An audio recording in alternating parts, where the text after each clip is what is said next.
39,6 millions. C'est le nombre de mangas vendus en 2023 en France. Si ce chiffre vous paraît déjà énorme, dites-vous que ça correspond à 1,2 tomes vendus chaque seconde en France. Ouais, c'est pas pour rien qu'on dit que la France est le deuxième pays du manga, derrière le Japon et devant les États-Unis. Et cette info, elle est vraie. En effet, en 2023, les États-Unis comptaient 28,4 millions de mangas vendus, soit 10 millions de moins qu'en France, pour une population 5 fois supérieure. En moyenne, on considère qu'un Français achète 7 fois plus de mangas qu'un Américain. Mais alors, comment, et surtout pourquoi, le manga est devenu aussi populaire en France? Et aujourd'hui, on va tenter de répondre à ces questions. Alors préparez-vous à plonger dans l'univers complexe du manga en France.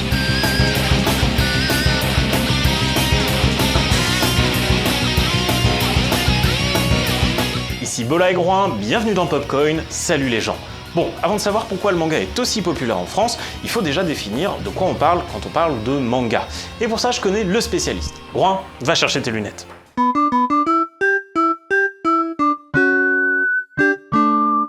Le manga, c'est généralement ce que l'on surnomme la bande dessinée japonaise. Mais c'est en réalité plus compliqué que ça. On retrouve les premières traces d'un style de dessin manga au Japon à partir du 8e siècle, avec les emakimono, des rouleaux narratifs qui combinent illustration et texte, et dont le plus ancien jamais retrouvé est le Sutra illustré des causes et des effets, qui retrace la vie du Bouddha historique jusqu'à son illumination. Seulement, ces derniers sont colorés, et nous sommes encore bien loin du manga moderne comme on le connaît aujourd'hui. Il faudra attendre la fin du 18e siècle et le début du 19e pour voir le mot manga se populariser un peu plus au Japon. Un mot d'ailleurs constitué de deux kanji, le man qui a de nombreuses traductions comme grotesque, inachevé ou encore divertissant, et le ga qui lui signifie dessin ou encore peinture. Très vite, le manga désigne alors le dessin fait rapidement, le croquis ou encore la caricature. Et le terme va se populariser au Japon avec les Hokusai manga. Hokusai, c'est un peintre japonais dont vous connaissez forcément au moins une œuvre, avec par exemple Le rêve de la femme du pêcheur ou son estampe la plus connue, La grande vague de Kanagawa numéro 1. En parallèle de ces estampes, il publie à partir de 1814 sa Manga, une série de 15 volumes de ses carnets de croquis, modèles et inspiration pour ses estampes, puis continuera de publier des carnets jusqu'en 1834 avec par exemple la série des jeunes pousses de pin, une série plus érotique. Pour autant, si le terme manga est maintenant connu au Japon, nous sommes encore loin du format actuel que l'on connaît. Pour ça, il faut attendre l'ère Meiji et l'ouverture du Japon à la culture occidentale. La modernisation du Japon apporte en effet de grands changements dans le pays. Edo devient Tokyo, les centres-villes sont équipés de lampadaires et une nouvelle forme de presse devient populaire dans le pays, la presse satirique, avec la création du journal satirique The Japan Punch, créé par Chalo Wingman en 1861 à Yokohama. Et les Japonais découvrent alors la bande dessinée via les magazines d'inspiration française et britannique. C'est en 1902 que le mot manga est réutilisé depuis Hokusai par un certain Rakuten Kitazawa. Ce dernier publie en effet une planche de 6 cases dans le Jiji Shimpo autour du thème de l'arroseur arrosé. Le suppléant du Jiji Shimpo prend rapidement le nom de Jiji Manga et Kitazawa se définit alors lui-même comme mangaka, un professionnel du manga. Si le manga commence donc à ressembler à celui que l'on connaît aujourd'hui, c'est un homme qui va poser les bases du manga moderne. Après la Seconde Guerre mondiale, le Japon est dans une situation critique et les Américains ont massivement importé leur culture dans l'archipel nippon. Cette dernière va influencer alors un mangaka, notamment via les comic strips, mais aussi via Walt Disney. Et ce mangaka, c'est Osamu Tezuka, le papa d'Astro le petit robot, qui introduira par exemple le mouvement dans la bande dessinée japonaise par des effets graphiques ou des onomatopées, mais aussi et surtout par l'alternance des plans et des cadrages comme au cinéma, les personnages étant jusque-là toujours représentés en pied, à égale distance et au centre de l'image. C'est assez cocasse d'ailleurs de savoir qu'Osamu Tezuka s'est inspiré de Disney pour faire ses mangas, car il créera quelques années plus tard Le Roi Léo, l'œuvre qui inspirera très fortement Le Roi Lion de Disney des années plus tard. Rapidement, Tezuka voudra passer ses productions du format papier au format vidéo, et ce dès 1963. Il réalisera la série animée d'Astro Boy, diffusée hebdomadairement, une première au Japon. Et en 1965, c'est le fameux Roi Léo qui sera animé et en couleur. Alors, c'est évidemment une version résumée de l'histoire du manga, et j'ai dû faire quelques raccourcis, mais vous avez désormais les grandes lignes de comment le manga moderne est né. Allez, à bientôt pour de nouvelles explications!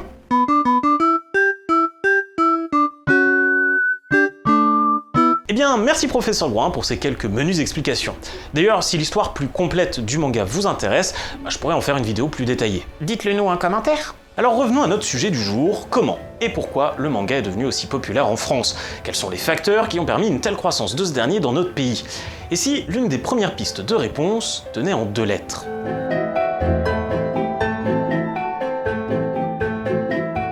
Bon, je pense que je vous apprends rien si je vous dis qu'en France, on a déjà un style littéraire basé sur des dessins dans des cases et plutôt populaire auprès de la jeunesse, la bande dessinée. Ah ouais, genre Astérix et Tintin? Alors, oui, mais la BD c'est un peu plus complexe que ça. Mais on y reviendra un peu après. Car là, moi, ce qui m'intéresse, c'est surtout la popularité grandissante de la bande dessinée en France depuis la fin de la Seconde Guerre mondiale. Si le format BD existait déjà à la fin du 19e siècle, c'est surtout dans les années d'après-guerre que la BD va prendre sa forme actuelle, avec des noms comme le journal de Tintin en 1946 ou encore le journal de Spirou, des noms qui vivent encore très bien aujourd'hui. Pour vous donner une idée, Astérix s'est créé en 1959 et Blake et Mortimer s'est même créé en 1947. Mais c'est surtout à partir des années 70 que tout s'emballe, avec l'apparition de magazines spécialisés comme Métal Hurlant ou encore l'ouverture de librairies spécialisées dans la bande dessinée. Donc, dans les années 90, la littérature jeunesse avec un format graphique existe déjà depuis pas mal de temps, et surtout elle est bien implantée dans les librairies en France, en tout cas plus que dans certains autres pays. En Europe en tout cas. Et bon, comme vous êtes des petits malins, vous avez sûrement compris là où je voulais en venir. Le manga moderne s'inspirant d'un médium britannique et français. Et ce même médium est populaire en France. Alors forcément, la France et le lecteur français sont prêts à accueillir le manga. Ils sont déjà habitués au format, même si le manga se lit dans le sens inverse. Il y a déjà des boutiques spécialisées où il sera facile de retrouver ses séries préférées. Sauf que ça suffit pas à tout expliquer sur la popularité du manga en France. Et puis surtout, il y a une autre question. Est-ce que, malgré la popularité de la BD franco-belge, il va y avoir assez de place pour la BD japonaise? Et ça, j'ai pas vraiment la réponse. Du coup, fin de vidéo? Non, bien sûr. Mais le plus simple, c'est d'aller demander à quelqu'un qui connaît bien le sujet. Bonjour, je m'appelle Cécile et je travaille à Atout Manga à Nancy. Je suis Nicolas Stefanov, je suis le responsable du magasin Atout Manga qui existe depuis maintenant 19 ans et auquel j'officie depuis autant d'années. Et nous, en fait, on est la succursale, l'annexe de la parenthèse qui, eux, vendent des BD, des comics et aussi un peu de manga. Et c'est nos collègues, donc voilà. On est une seule grande librairie. Atout Manga, c'est une boutique spécialisée dans le manga à Nancy. Et c'est surtout le prolongement d'une autre boutique spécialisée dans la bande dessinée, La Parenthèse, ouverte en 1974. Et Atout Manga, c'est un peu là où j'ai acheté tous mes mangas depuis mon adolescence jusqu'à aujourd'hui. Bon là, c'est super. Mais c'est pas qu'on s'en fout de ta vie, hein. Mais si tu revenais à notre sujet. Oui, à la base on se demandait si la popularité de la bande dessinée franco-belge allait être bénéfique ou néfaste pour le manga en France. En 2023, sur 75 millions de bandes dessinées vendues dans le pays, 39,6 millions étaient des mangas, soit donc 52,8% des ventes. Et en plus, le terme bande dessinée inclut aussi les romans graphiques dans ces 75 millions. Donc oui, autant vous dire que le manga vit très bien avec la bande dessinée franco-belge. Mais alors, pourquoi est-ce que le manga plaît plus ?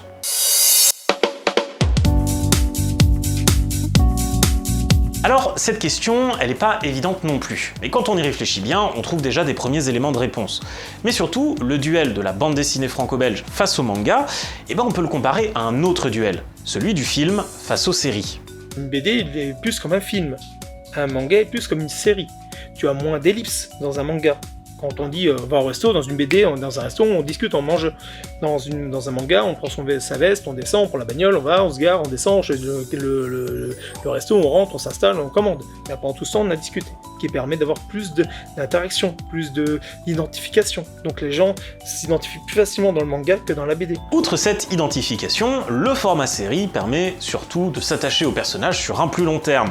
Alors oui, il existe évidemment des bandes dessinées avec de très nombreux tomes qui existent depuis de très nombreuses années, mais ceux-ci ne racontent généralement pas une histoire unique, mais plutôt un ensemble d'histoires avec les mêmes personnages, mais sans y apporter de réelle évolution. C'est comme Harry Potter, quand les gens ils ont grandi avec, donc c'est devenu quelque chose qui reste. Le manga c'est la même chose. Ça a mis combien d'années pour monter, et surtout on évolue avec. C'est pas comme un Astérix ou un Lucky Luke où le personnage il a le même âge depuis le début à la fin. Quand une série finit au bout de plusieurs tomes, on se dit waouh, on a l'impression que c'est un morceau de notre vie qui s'arrête. Pour les nouvelles personnes qui arrivent, ils découvrent une série longue, mais pour ceux qui ont vécu avant, on l'a vécu avec. C'est pour ça que le manga est intergénérationnel. Il a commencé avec des jeunes dans les années 90 et il s'est retrouvé aujourd'hui avec les familles qui viennent avec leurs enfants ou leurs petits-enfants pour acheter du manga. Et ce côté intergénérationnel, ça se retrouve aussi dans la diversité de genres proposée par le manga. Dans le manga, on retrouve une classification des genres, des tranches d'âge et même du lecteur pour qui est pensée l'œuvre. Le plus connu reste sans doute le shonen, qui désigne un jeune garçon adolescent, et le sous-genre du neketsu, le shonen d'aventure, avec des titres comme Dragon Ball, One Piece, Naruto, Bleach, Fairy Tail, Demon Slayer ou encore My Hero Academia. Mais même si c'est le genre le plus populaire et où finalement la bande dessinée pourrait y faire concurrence, y a énormément d'autres genres très différents. À l'image du shoujo et ses histoires d'amour pensées plutôt pour les jeunes filles, ou encore le seinen, plutôt pour les jeunes adultes avec des histoires plus sombres et plus complexes. Et c'est sans compter tous les autres genres du manga, le josei, le kodomo, et tous les sous-genres de chacun de ces genres. À chaque âge, son manga. Si ça va être plutôt quelqu'un de jeune, des mangas comme Chi ou quoi, c'est facile, parce que c'est en couleur, ça peut rappeler la BD, ça peut rappeler le dessin animé. Si c'est quelqu'un de plus âgé, qui va avoir, je sais pas, 50 ans, et qui vient de la BD, tout ce qui est Takemichi, ça marche bien. Et depuis quelques années, le manga continue d'évoluer, et de nouveaux genres et de nouvelles thématiques font leur apparition. On a beaucoup plus de nouveaux styles. On a le yaoi, on a le yuri, on a le LGBT classique, donc vraiment qui englobe vraiment tout cette gamme qui vraiment prend de plus en plus de place. On a beaucoup de lecteurs de shoujo qui ont abandonné ça pour être dans le LGBT. Donc c'est vraiment une gamme qui se développe aussi beaucoup plus. En plus aussi tranche de vie dans le domaine qui se développe. Donc c'est pour ça que ça prend de plus en plus de place. Tout cela fait du manga une littérature très vivante et donc très attractive pour un jeune public. Le manga vit, le manga évolue. Et surtout, vu que dans les mangas, il y a entre guillemets moins de tabous que dans la plupart des BD ou du comics. Donc on peut parler de plus de choses. Donc c'est pour ça que l'évolution parle plus facilement. Alors évidemment, la bande dessinée, elle a aussi évolué ces dernières années et elle propose énormément de genres et de thématiques maintenant.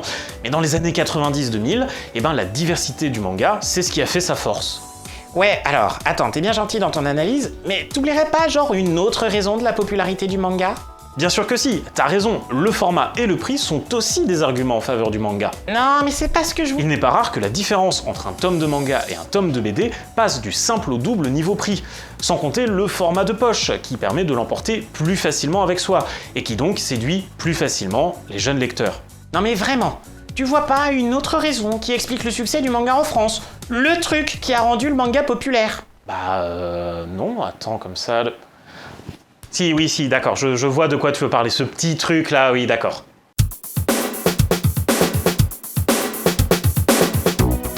Ah, je vous entends déjà chanter le générique d'une fameuse émission des années 90. Ah, vous pouvez déjà vous arrêter de chanter. Oui, on va pas parler tout de suite du Club d'eau, non. Avant ça, il faut qu'on parle de la fin des années 70 et du début des années 80. Ah, tu chipotes, c'est la même présentatrice. Le 3 juillet 1978, sur Antenne 2, apparaît une émission qui va changer à tout jamais le paysage audiovisuel français et les émissions jeunesse en France, Récréa 2. D'abord pensée pour une diffusion uniquement en été, l'émission sera un tel carton que dès le mois de septembre de la même année, l'émission deviendra quotidienne avec une diffusion quasi ininterrompue pendant 10 ans. Récréa 2, c'est l'émission qui va faire découvrir Dorothée au grand public. Cette dernière va présenter l'émission jusqu'en 87 avant de rejoindre TF1. Mais Récréa 2, c'est surtout l'émission qui va introduire l'animation japonaise en France, avec un nom qui encore aujourd'hui résonne parmi les fans de manga, Goldorak. Et c'est pas genre diffusé quelques années après le début de Récréa 2, hein. Non, Goldorak, c'est le premier dessin animé diffusé dans Récréa 2 le 3 juillet 1978. Après Goldorak, ce sera au tour d'Albator ou encore de Candy d'envahir les écrans de télévision française, toujours dans l'émission Récréa 2 qui connaît un véritable succès auprès du jeune public. Alors forcément, quand quelque chose est populaire et en plus populaire auprès de la jeunesse, c'est le mal. Ouh, ça fait peur. Concernant l'animation japonaise en Occident, on revient de très très loin. C'est vraiment avec l'arrivée de Goldorak en France en 1978 que les hostilités vont être déclarées. Goldorak, tel qu'il est vécu par les adultes, c'est un samouraï et une machine de guerre venue du Japon. Et donc là, le souvenir de la Seconde Guerre mondiale, il est encore très présent dans cette génération. Donc on a des images comme celles publiées par le magazine Lui, qui assimile littéralement le personnage créé par Go Nagai avec l'ombre, le spectre, le souvenir d'Adolf Hitler. Le Japon, c'était l'allié de l'Allemagne hitlérienne. Pour les adultes de l'époque, c'est une tentative de reconquête des consciences par un Japon belliqueux. Seulement, et malgré les controverses, ces séries, elles sont très populaires. Et puis surtout, elles sont très pas chères. À l'époque, tout le monde allait chercher aux États-Unis ces séries. dessins animés, livres, certaines choses, même les mangas, parce qu'il les sortait avant nous, nous on était chercher l'eau. Et on s'est très vite rendu compte que, ils viennent pas des États-Unis. Donc on était au Japon et on a été les chercher. On s'est rendu compte que là, il y avait un vivier, il y avait un truc de fou. Et on s'est dit, mais c'est ça, on a tout devant nous. Et ce vivier, il va alimenter la télévision française pendant de très nombreuses années. Et pas que la télévision française. On savait pas que c'était des mangas. Moi, j'allais, et là, pour les plus vieux se reconnaîtront, j'allais dans un vidéoclub et j'allais louer des cassettes vidéo qu'on prenait et on regardait à la maison et je tombais sur des dessins animés, je comprenais pas ce que c'était pas les mêmes constructions des dessins animés français que j'avais l'habitude sans savoir que c'était français, mais c'est un truc qui me plaisait, la construction, l'ambiance, vraiment la construction, je pense que c'est plus ce qui était le plus important et vraiment ça m'a touché et il m'a fallu plusieurs années pour comprendre que c'est du manga, surtout grâce au Club Dorothée qui nous a appris que c'était du manga. Car oui, si Récréa 2 a initié l'arrivée du manga en France, c'est bien le Club Dorothée qui va le propulser. Le Club Dorothée, ou Club Do, c'est donc une émission créée en 87 par TF1 juste après sa privatisation. Dorothée, qui présente alors Récréa 2, se voit offrir le poste de directrice des programmes jeunesse sur TF1, poste qu'elle occupera pendant 10 ans et animera donc l'émission portant son nom. Et là, c'est les problèmes. Parce qu'en fait, le Club Do, c'est pas tout de suite les mangas. Enfin, si, mais c'est ceux de Récréa 2. Parce qu'en 87, c'est la 5, dirigée par Silvio Berlusconi, qui possède les droits sur une majeure partie du catalogue des dessins animés étrangers. AB Productions a réussi à récupérer les droits pour certains animés, mais il s'agit des anciens stocks de Récréa 2. Mais coup de chance, en 88, AB Productions récupère les droits de dessins animés japonais et va donc en inonder le Club Do. Avec des titres comme Dragon Ball et Dragon Ball Z, Juliette je t'aime, L'école des champions, Ranma 1/2, Nicky Larson, Les Chevaliers du Zodiaque, ou encore Sailor Moon. C'est grâce à 2 mangas vraiment que je suis là. C'est 2 mangas qui ont fait que je suis derrière un comptoir aujourd'hui. C'est Dragon Ball et Les Chevaliers du Zodiaque. Ça, ce sont les 2 mangas qui m'ont vraiment éveillé à l'amour du manga. La première fois que j'ai vu Sangoku là avec sa petite queue de singe qui court avec son bâton magique, ses cheveux, je me dis qu'est-ce que c'est que ce truc. Avec mon frangin on regardait, on se dit mais c'est génial. Quand les Chevaliers du Zodiaque sont arrivés, je dis mais c'est fantastique. Voilà, et ça c'est vraiment ce qui m'a marqué. Et en dessin animé, c'est vraiment je pense ces 2 œuvres qui m'ont effectivement le plus marqué également. Sauf que, entre-temps, les polémiques lancées sur Récréa 2, elles n'ont pas disparu. Et si le manga est toujours aussi populaire auprès de la jeunesse, ça reste l'ennemi numéro 1 à abattre pour une certaine classe intellectuelle. Et ce, malgré une censure déjà présente. Il tronquait, il censurait, il méchangeait. Quand on mettait un onigiri, on l'enlevait, on mettait un hamburger, on mettait une cigarette, on mettait une sucette, on mettait un flingue, on mettait un pistolet à eau, on avait plein de trucs comme ça. Donc on censurait, ça c'était vraiment la censure américaine. Et chez nous, on a dû au bout d'un moment un peu censurer parce qu'on mettait des trucs pour les enfants et on prenait souvent les versions américaines pour que ça soit déjà censuré. Et ce combat contre le manga en France, il est même porté par des politiques. À l'image de cette séquence devenue mythique de Ségolène Royal en 89, elle est alors députée des Deux-Sèvres et vient défendre une proposition de loi contre les violences à la télévision. Je vous présente Madame Ségolène Royal, qui est députée des Deux-Sèvres. Vous allez débattre d'un projet d'amendement pour cette loi, pour la protection des enfants et des adolescents contre la violence à la télévision. Je crois qu'il y a une escalade de la violence, d'abord parce qu'on est dans une société qui voit reculer les frontières de ce qui est considéré comme supportable. Ce que je propose, c'est que les scènes les plus atroces soient reportées après 23 heures. Alors aux chaînes de prendre leurs responsabilités, à elles de voir comment le faire. On constate aujourd'hui que les séries sont parfois beaucoup plus violentes que les films, et il faudra aussi parler des dessins animés, notamment des dessins animés japonais qui sont exécrables, qui sont terribles. Merci madame de votre... Et je ne dis pas ça parce qu'un jour je suis rentrée à la maison et mon fils de 3 ans et demi m'a dit « Maman, je te casse la tête !» Alors je lui ai dit « Bon, j'espère que tu vas me la recoller après. » Mais on la recolle d'ailleurs dans les films, ce qui n'est pas tout à fait mis, on la recolle tout de suite après. Je vous remercie de votre témoignage. Tiens, c'est marrant, j'ai l'impression d'entendre les mêmes discours aujourd'hui à propos de TikTok. Bon sauf que malgré les polémiques et les censures, certains ont senti le bon filon et ont pris le pari d'importer le manga en France. Un pari que l'on sait aujourd'hui plus que rentable.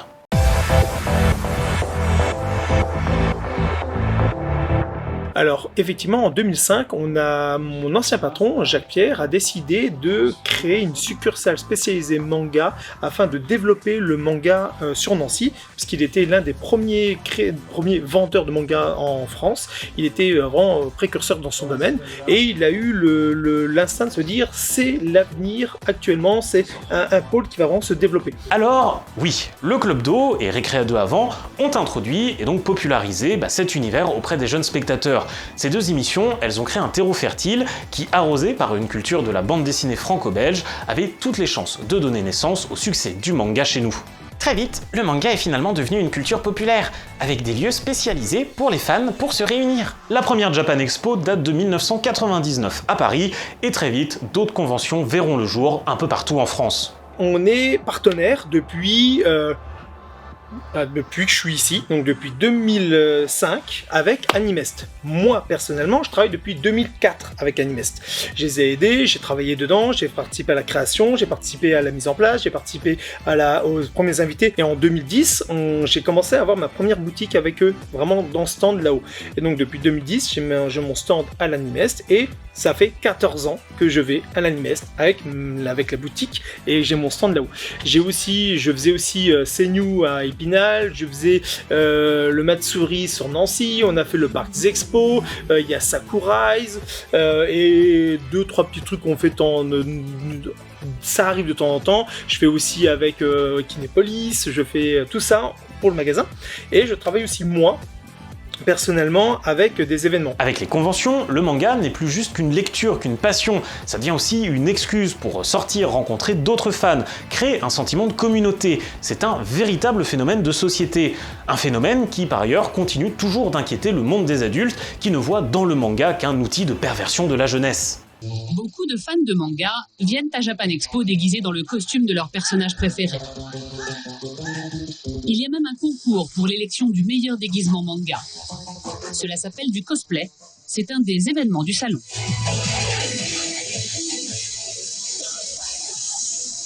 Sur fond de générique de dessin animé, les concurrents exhibent des costumes souvent faits maison, en imitant les postures de leurs héros préférés.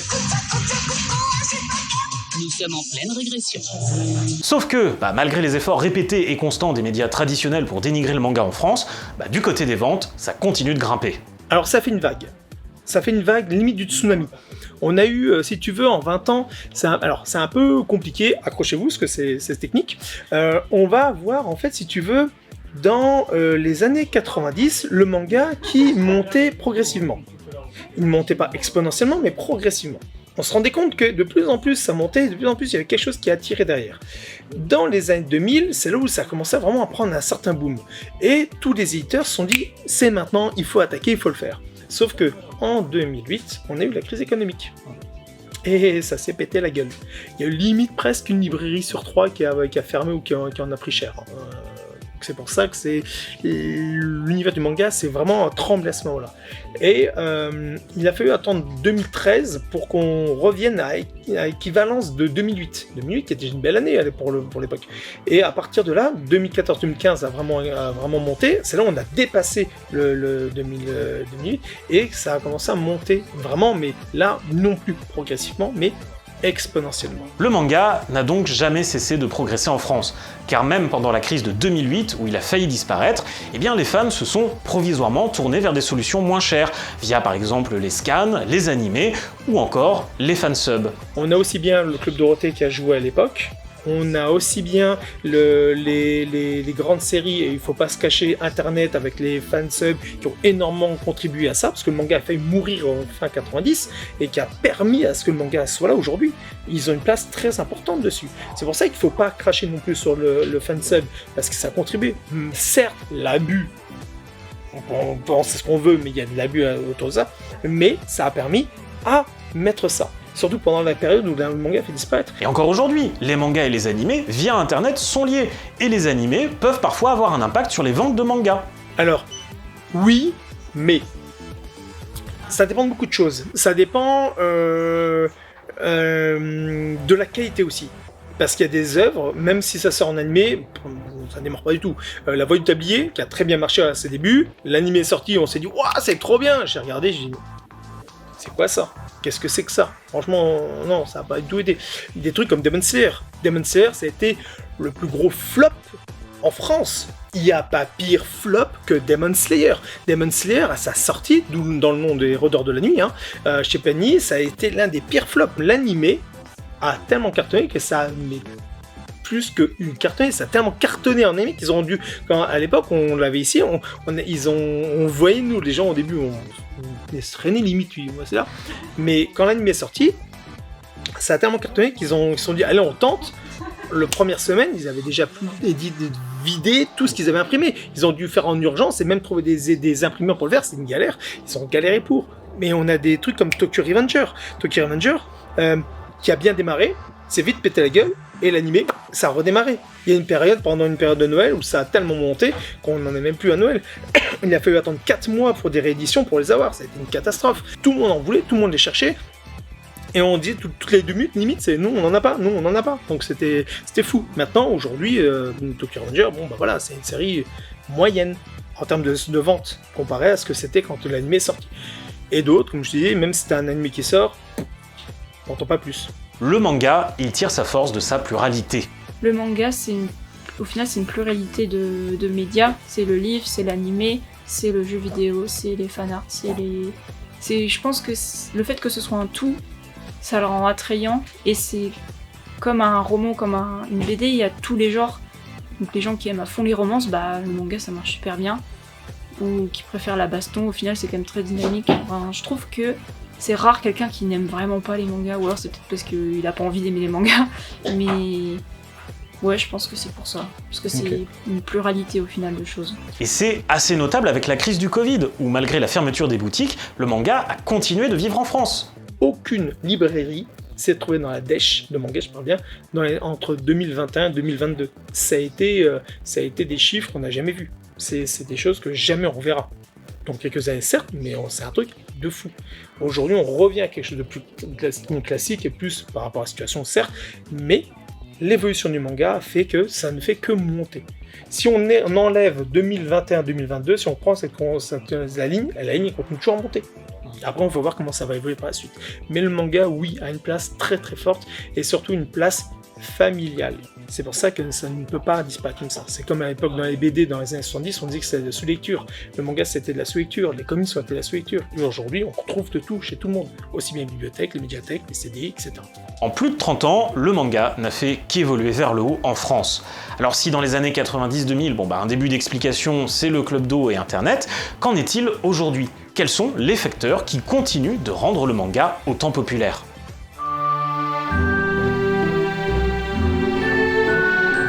Bon, en réalité, on a déjà un peu répondu à cette question. Je veux dire, les animés et les mangas, ils sont toujours aussi populaires sur Internet. Et puis surtout, avec le temps, le manga et plus globalement la culture japonaise, c'est enfin vu dédiabolisé auprès du grand public. Et puis, certains mangas et certains animés sont tellement populaires aujourd'hui qu'ils servent un petit peu de phare à ceux qui veulent découvrir cet univers. Il y a des œuvres qui s'apprêtent aujourd'hui justement à ça. On va avoir des choses comme Free Rein, comme Chi pour les plus jeunes, entre deux, on va voir ça. Mais tout dépend toujours de la personnalité des gens et de ce qu'on... Le métier de libraire, je dis souvent, c'est presque un métier de psychologue. On analyse les gens, on découvre en fait ce qu'ils veulent, leur passion, pourquoi ils aiment. Si tu prends par exemple un manga lambda, tu les fais dire, 2 personnes vont adorer ce manga, mais c'est pas toujours pour la même raison. Et donc quand tu captes ce qui plaît, quand tu vas reconseiller, tu vas te rendre compte que même s'ils aiment tous les deux un style, tu vas pas conseiller du tout la même chose par rapport à une approche. Mais il y a des œuvres qui ressortent souvent. On a, comme je disais, si c'est pour les tout petits, du Chi, ça marche très bien, Cardcaptor Sakura, ça marche très bien, Buster Kill, très très bien. On va avoir pour les un peu plus grands des choses comme Free Rein, ça c'est un amour ce truc, c'est vraiment, lisez-le, découvrez, donc c'est quelque chose d'incroyable. Et sinon, sans plaisanter, on va avoir des œuvres qui sont pour les gens un peu plus matures, parce que ce sont ces personnes qui ne connaissent pas forcément le manga. Les jeunes d'aujourd'hui connaissent plus facilement le manga. Mais si on prend des gens un peu plus matures, on va avoir les 3 auteurs ou 3 styles qui sortent le plus souvent. On va avoir tout ce qui est Taniguchi, on va avoir tout ce qui est Urasawa, donc avec plutôt Monster, Billy Bat, 20th Century, et on va avoir du Tezuka. Tezuka est une œuvre qui ressort souvent. Ayako, La vie de Bouddha, l'histoire des 3 Adolphes sont des œuvres qui ressortent très souvent pour faire découvrir le manga. Et outre les mangas, la culture japonaise, elle s'est aussi invitée au cinéma. Et c'est aussi une porte d'entrée pour découvrir le manga. Si on parle vraiment d'un dessin animé qui m'a vraiment aussi mis quelque chose là, ça a été Mononoke par exemple, qui m'a vraiment autant musicalement, avec Akira bien sûr, mais Mononoke qui m'a vraiment waouh. Akira m'avait aussi, mais en termes de, je sais pas, de réalisation, Akira et Mononoke sont peut-être les deux en termes d'animé qui m'ont le plus scotché. Enfin, et surtout, l'un des plus gros facteurs de la popularité du manga aujourd'hui en France, c'est la famille. À l'époque, quand on ouvrait le magasin, la majorité des gens qui venaient ici, c'était des 18-35 ans. On est maintenant, on va dire, c'est toujours un peu le public cible 18-35, mais on a quand même beaucoup d'adolescents qui viennent, donc on a une grande partie, mais on a aussi beaucoup d'au-dessus. Parce que comme je le disais, c'est beaucoup aussi les parents qui viennent maintenant avec leurs gamins. Donc ils viennent avec leurs gamins, donc tu vas voir des gens de 40 ans qui viennent avec leurs gamins de 10 ans. Et ses parents, ce sont ces gamins qui regardaient le Club d'eau et qui ont grandi avec le manga, une passion qu'ils cherchent aujourd'hui à transmettre à leurs enfants. De toute façon, on le voit tout de suite quand ils rentrent, c'est des parents geeks qui jouent encore aux jeux vidéo, qui lisent encore beaucoup, et qui tiennent à ce que leurs enfants lisent Chi, prennent des Dragon Ball. Et ça, c'est fantastique. J'ai beaucoup de clients, et vraiment beaucoup, qui viennent vraiment, maintenant, c'est toute la famille. La mère qui achète ses mangas, le père qui achète ses mangas, le fils qui achète, la sœur qui achète un manga, et ils achètent, ils posent en caisse, et même ils se piquent entre eux à la maison, c'est au premier, ils se disputent même, il faut que tu dises ça plus vite, parce que moi je veux le lire aussi. Donc c'est vraiment génial. C'est pour ça que je dis, c'est vraiment intergénérationnel, et ça évolue constamment. C'est pour ça que c'est vraiment super. Moi, ça fait 20 ans que je suis ici, donc je les ai vus, les couples se former, avoir des enfants, et les enfants grandir, et aujourd'hui acheter leur manga. Donc c'est rigolo, c'est vraiment très très très drôle. Et c'est peut-être là la plus grande force du manga, un média qui parle à toute la famille, à toutes les générations, à tout le monde.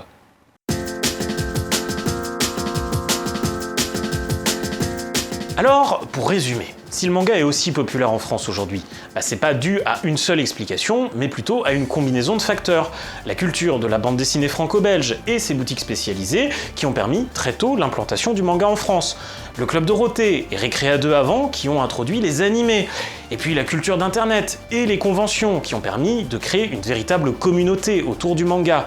Et enfin, la pluralité de ces médias qui permet, d'une manière ou d'une autre, d'être introduit à cet univers. Et aujourd'hui, le manga se partage en famille, initiant déjà les prochaines générations qui à leur tour feront découvrir le manga à leurs enfants, etc.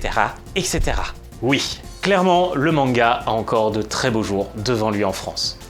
Merci beaucoup d'avoir suivi cette vidéo jusqu'au bout, j'espère sincèrement qu'elle vous a plu. Si c'est le cas, n'hésitez pas à la liker, la commenter et surtout la partager, ça nous aide énormément. On vous retrouve le mois prochain pour une nouvelle vidéo, alors n'hésitez pas à vous abonner. Et en attendant, vous pouvez aussi nous retrouver sur notre chaîne Twitch, on est en live quasiment tous les jours, le lien est en description. N'oubliez pas de lire et de partager l'univers du manga, je laisse à Nicolas le soin de la conclusion, et moi je vous retrouve le mois prochain. Si vous aimez le manga, lisez-en. Ne vous laissez jamais dire que c'est soit pas pour vous ou de la mauvaise lecture. Bien sûr, il y a des questions d'âge, questions de style, mais je précise bien une chose. Si vous aimez le manga, lisez, regardez, jouez, partagez, racontez à ça à vos copains, racontez vos autres anecdotes. C'est vraiment ce partage. Plus vous ferez ça, plus vous allez rentrer dans le monde du manga, plus vous allez pouvoir en parler et vraiment l'appréhender et vraiment l'apprécier. Plus vous allez en découvrir, plus vous allez en lire, plus vous allez en regarder, plus vraiment ça va vous construire quelque chose à l'intérieur parce que c'est vraiment, le manga apporte énormément de choses. Premier point de vue, on a l'impression que c'est quelque chose de basique. Mais quand on regarde attentivement, il y a toujours un message, il y a toujours quelque chose de très fort dedans. Profitez, vraiment découvrez. Et si on vous critique, c'est pas grave, c'est vous et votre plaisir. Et surtout, essayez, j'ai bien dit essayer, de faire découvrir aussi votre plaisir là dans le domaine du manga aux autres en expliquant pourquoi. Parce que tout le monde ne peut pas lire ou voir ce que vous regardez. Il faut toujours penser à ça. Parce que vous trouvez un truc bien, que la personne à qui vous avez raconté va le trouver bien. Par contre, si vous expliquez pourquoi est-ce que le manga est intéressant avec des choses constructives et vraiment un argumentaire, vous pourrez effectivement changer certains avis et surtout ceux qui n'aiment pas ou qui crachent dessus. Nous, on le voit tous les jours, on en parle tous les jours, et différents gens qui nous disent « Ah, moi le manga, j'aime pas », et aujourd'hui, ce sont des clients réguliers qui achètent du manga.